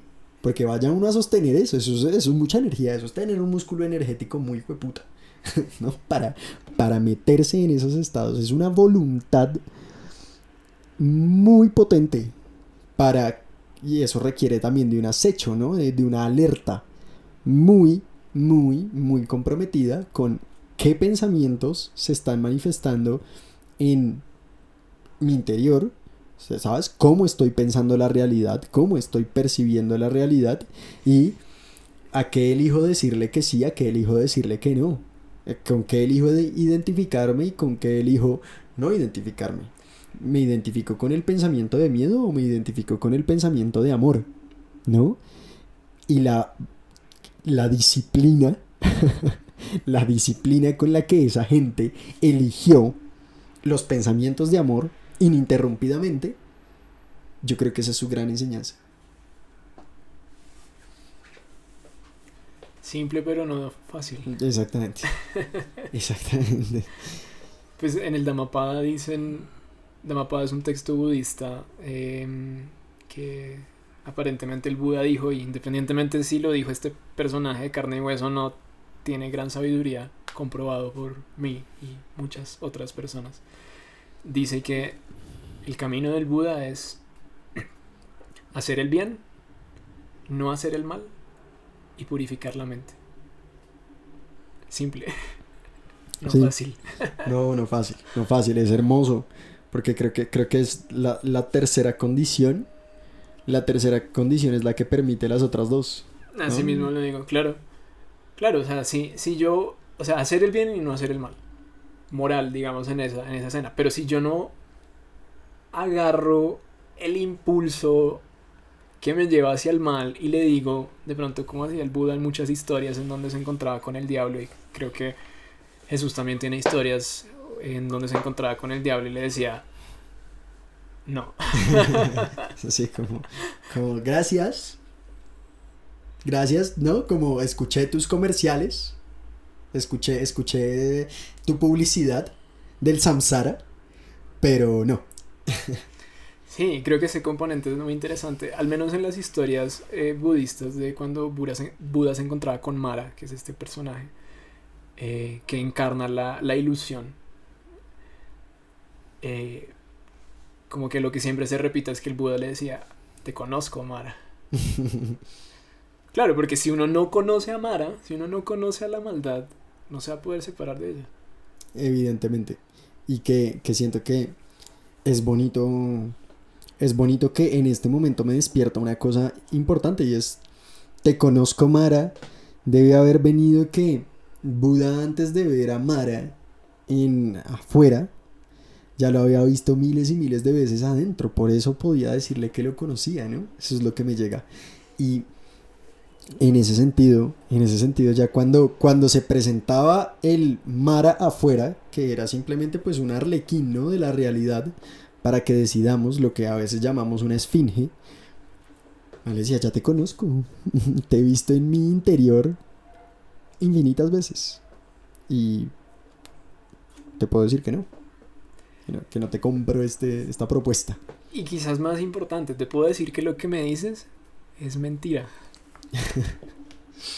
De acuerdo, de acuerdo. A lo que le estoy diciendo que no Esa es la mentira. es a la mentira. ¿Mm? Porque de pronto, fíjate que si nos ponemos a esto entra ya en otros, como en lo que es, digamos, iniciáticamente, está perfectamente conectado, pero lo que es iniciáticamente materializar, manifestar, ¿sí? En todo esto que se ha planteado, digamos, un poco como alrededor del dinero, los bienes y todo esto, pero pues que es importante que reconozcamos cómo manifestar va mucho más allá de eso, y que nos invirtamos en manifestar más allá de el dinero, los recursos, los recursos materiales, ¿no? Pero no es que le esté diciendo que no a los recursos, ¿no? Como creo que el Jesús y el Buda como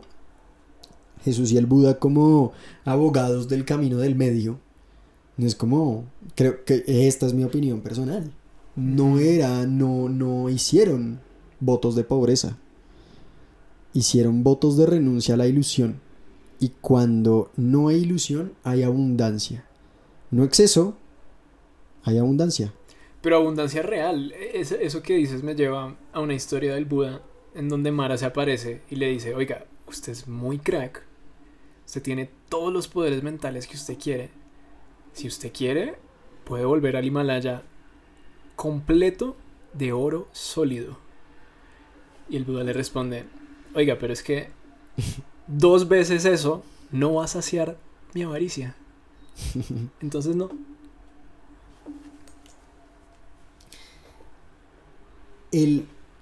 Eso es impecable. Eso es impecable. Porque además, fíjate que la abundancia real de la que estás hablando no tiene que ver con el recurso. La abundancia real, y esto es una cosa que he estado diciendo mucho, de la que he estado hablando mucho últimamente, la abundancia real tiene que ver con la experiencia vital que yo estoy viviendo. El recurso en este plano me puede ayudar, y que creo que una de las invitaciones es a no hacerme el pajazo mental mientras juego este videojuego, que el recurso no me puede ayudar a manifestar, no me puede catalizar, no me puede facilitar una experiencia vital.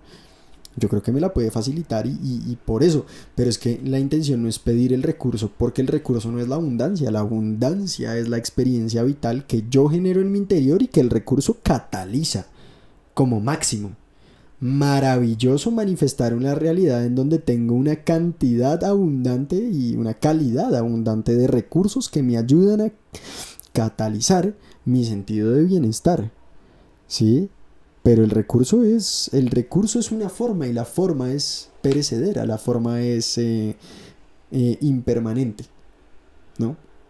Entonces, si bien, de nuevo, como esto es una ilusión, como the only way out is through, ¿no? Como si bien esto es una ilusión, si bien esto es un videojuego, si bien esto es un ensueño, hay que ensoñarlo bien para poder salir de él. De acuerdo, de acuerdo. Hay que conocer el sufrimiento. O sea, el sufrimiento no se trasciende huyéndole, porque eso es más bien estar apegado a una idea de la Claro. felicidad y que trae más sufrimiento, sino el sufrimiento se trasciende experimentándolo y de pronto diciendo, oh, así es que es. Así se siente. Así se siente. Sí, exactamente. De alguna u otra manera también veía una cosa que es coherente con eso. En estos días que decía, no duele para que sufras, duele para que aprendas. ¿Sabes? Como poder decidir cómo quiero vivir, independiente de los resultados, es lo que me hace libre.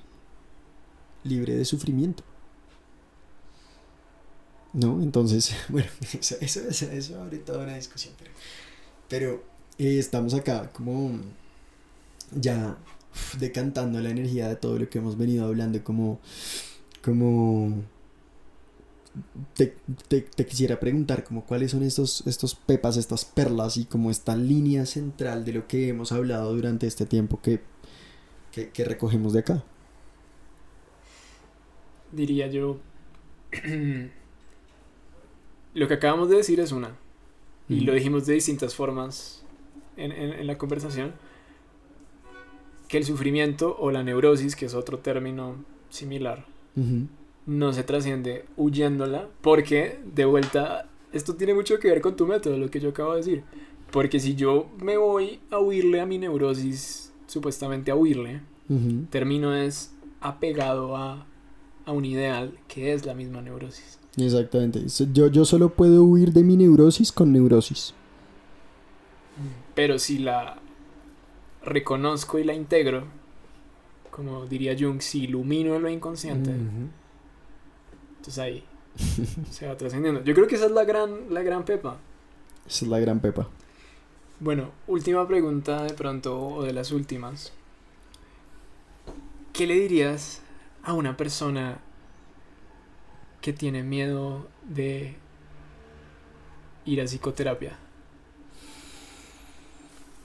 O de ir a donde, digamos, un buen tarotista de pronto. Ok. Pues supongo que hay que para ir desmenuzando esa pregunta hay que entender qué es lo que se puede encontrar en la psicoterapia.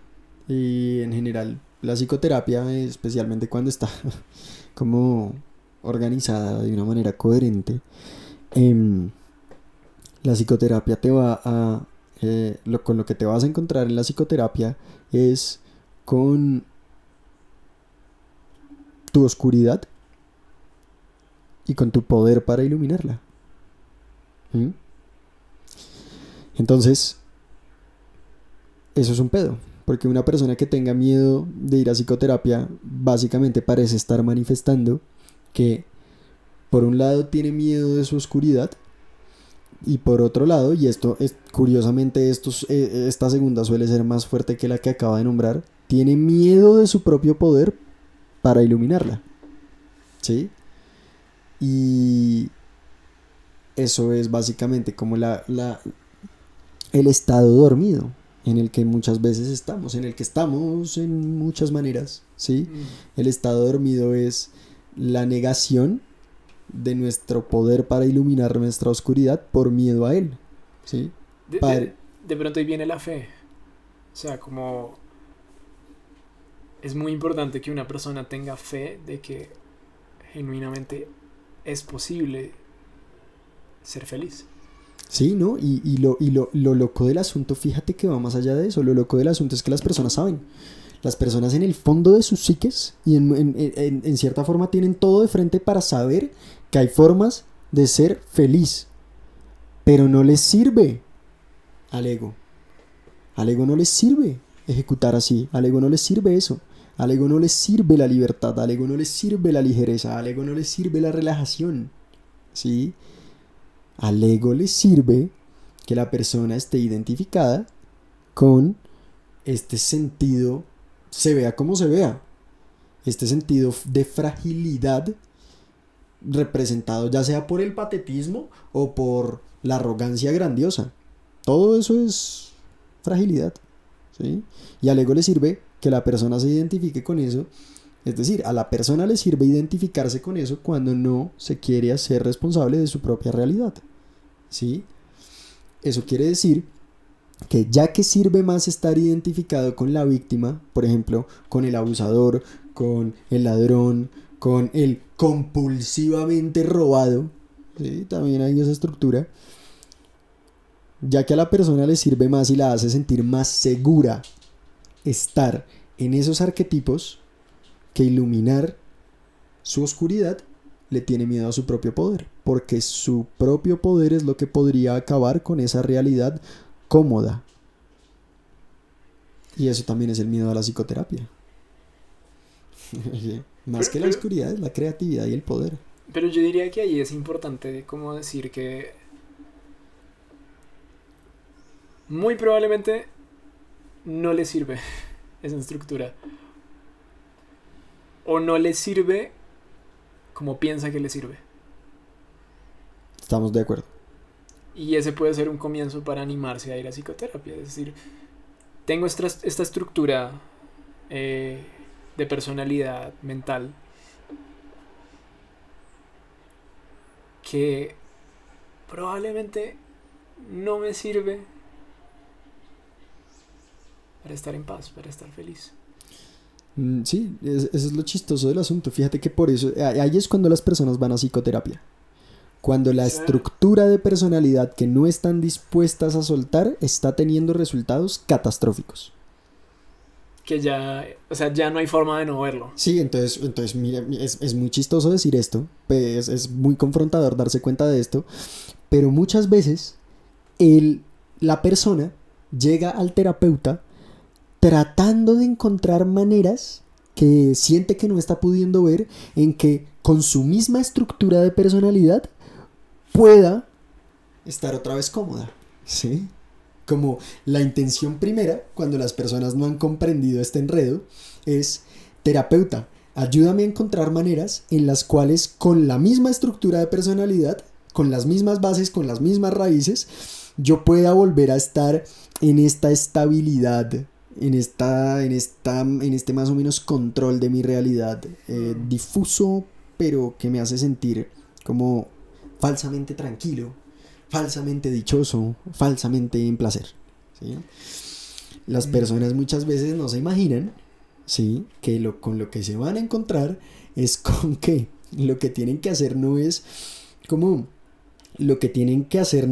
actualizar su ego. Lo que tienen que hacer no es actualizar esa estructura de personalidad neurótica para que la neurosis funcione mejor. Entre comillas, ¿no? Para que la neurosis funcione más neuróticamente y sea más exitosa en lo que está tratando de lograr. Con lo que se van a encontrar es que les van a decir que esa estructura de personalidad que están habitando, con la que tan identificadas están y a la que tanto se apegan, es precisamente lo que está generando el problema. Y ahí de pronto viene el arte de la psicoterapia, porque probablemente no le puedes decir esto mismo a un consultante tuyo. O sea, un consultante viene y tú le dices: oye, tienes una estructura de personalidad re caduca. Como, yo no creo que eso sea muy bueno para el proceso. O depende de la persona, ¿no? Habrán personas que de pronto sí sea bueno, pero la mayoría de pronto no están preparadas y no van a recibir ese mensaje. Claro. Y sin embargo, o sea, recibir ese mensaje es duro, ¿sí? Como, porque además básicamente te estás diciendo como: esto con lo que te has identificado, te tengo las malas noticias de que primero que todo no eres tú, y segundo que todo, eso que tú crees que eres está funcionando mal. está paila, ¿sí? Entonces, cuando empieza a surgir eso, creo que no hay cosa más, después de como después de la primera suavización, después del primer darle lugar a todo lo que se está sintiendo, creo que sí hay un proceso muy importante que involucra que las personas reconozcan que es su propia identificación con algo neurótico lo que está manteniendo el problema, ¿sí? Entonces, como que claro, o sea, pues también no es chévere llegar a decirle como ya tienes, ¿sabes? Pero las personas lo van entendiendo poco a poco. Lo vamos entendiendo poco a poco y empezamos a tratar también con compasión nuestro propio ser neurótico, porque empezamos a tratar con compasión a nuestro ser que tiene miedo y que por ende siente necesitar la neurosis. Empezamos a tratar con compasión a ese niño emocional que somos, que siente que necesita la ilusión. Y le decimos, oye, mira, te abrazo en tu sentir que necesitas la ilusión, pero revisemos a dónde nos ha llevado la ilusión entre todo esto. Y revisamos y resulta que la ilusión nos ha llevado a más sufrimiento, ¿no? Y entonces nos damos cuenta, ¿qué tal si lo intentamos por otro ladito? ¿Qué tal si lo intentamos por otro ladito?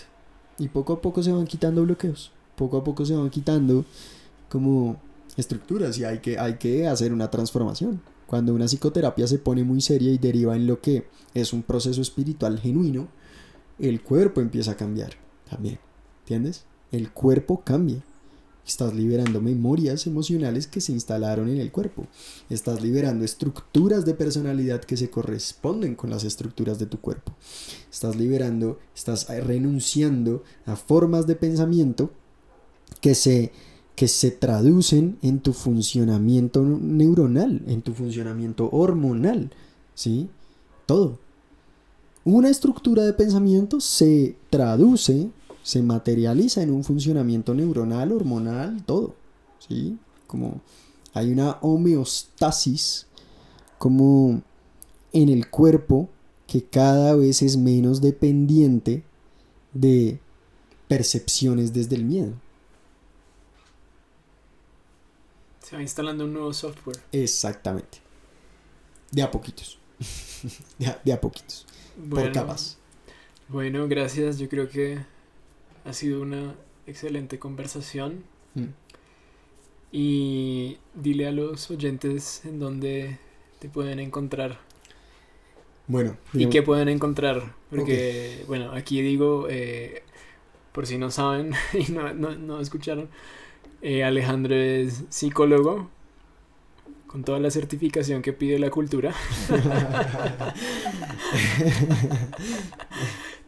Y si escucharon, probablemente se han dado cuenta de que es una persona sabia y que puede probablemente acompañarlos amorosamente en sus procesos. Entonces, muchas gracias por esas palabras.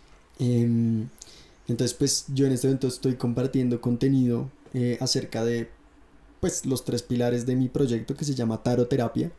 Los 3 pilares son psicoterapéutica, espiritualidad y tarot.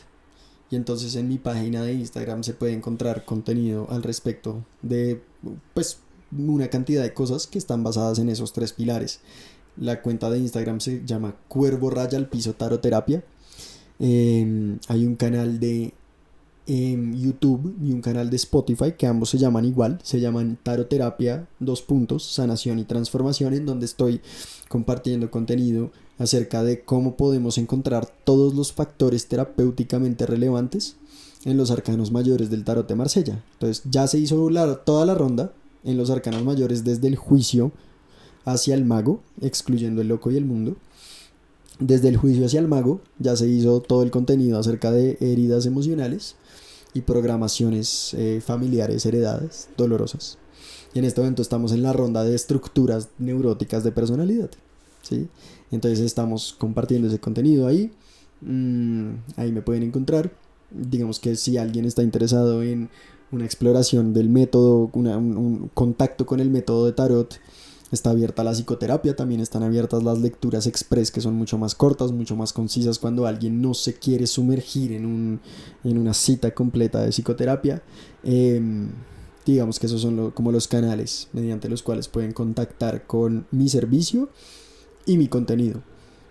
Te agradezco infinito a ti por también, porque la calidad, la profundidad de todo lo que se compartió acá y en estos espacios que seguirás manifestando, según entiendo que tienes la intención, eh, también habla mucho, tú le das forma a esto, tú eres la mesa mediante la cual esto coge forma y como te agradezco por invitarme a ese espacio en profunda admiración de tu disciplina, de tu camino, de tu sabiduría, de tu curiosidad para el despertar.